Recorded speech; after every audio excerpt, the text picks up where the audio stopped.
a single tongue of flame, shooting out the side of the O'Leary's barn. Sullivan didn't hesitate a second. "Fire! Fire! Fire!" he shouted as loudly as he could. Running clumsily across the dirt street, Sullivan made his way directly to the barn. There was no time to stop for help.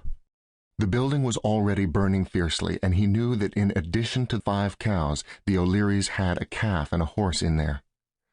The barn's loft held over 3 tons of Timothy hay, delivered earlier that day.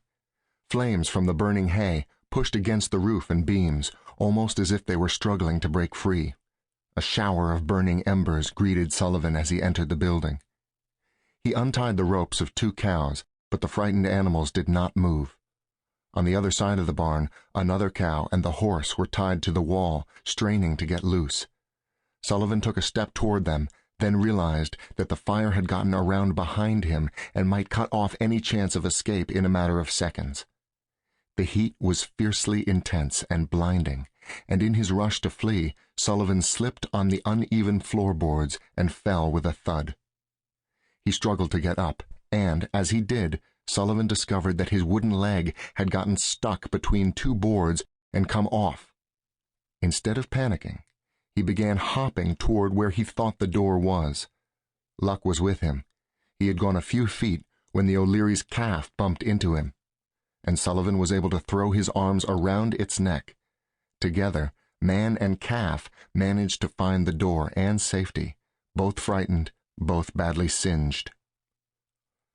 A shed attached to the barn was already engulfed by flames. It contained 2 tons of coal for the winter and a large supply of kindling wood.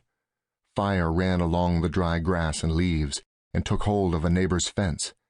The heat from the burning barn, shed, and fence was so hot that the O'Leary's house, 40 feet away, began to smolder.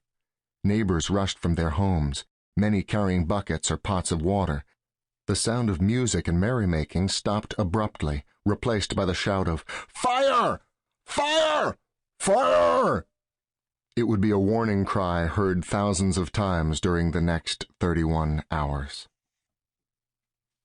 Chicago in 1871 was a city ready to burn. The city boasted having 59,500 buildings, many of them, such as the courthouse and the Tribune building, large and ornately decorated. The trouble was that about 2/3 of all these structures were made entirely of wood. Many of the remaining buildings, even the ones proclaimed to be fireproof, looked solid, but were actually jerry-built affairs. The stone or brick exteriors hid wooden frames and floors, all topped with highly flammable tar or shingle roofs. It was also a common practice to disguise wood as another kind of building material.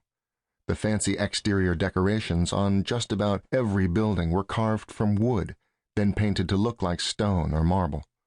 Most churches had steeples that appeared to be solid from the street, but a closer inspection would reveal a wooden framework covered with cleverly painted copper or tin.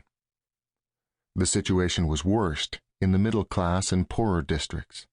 Lot sizes were small, and owners usually filled them up with cottages, barns, sheds, and outhouses, all made of fast-burning wood, naturally.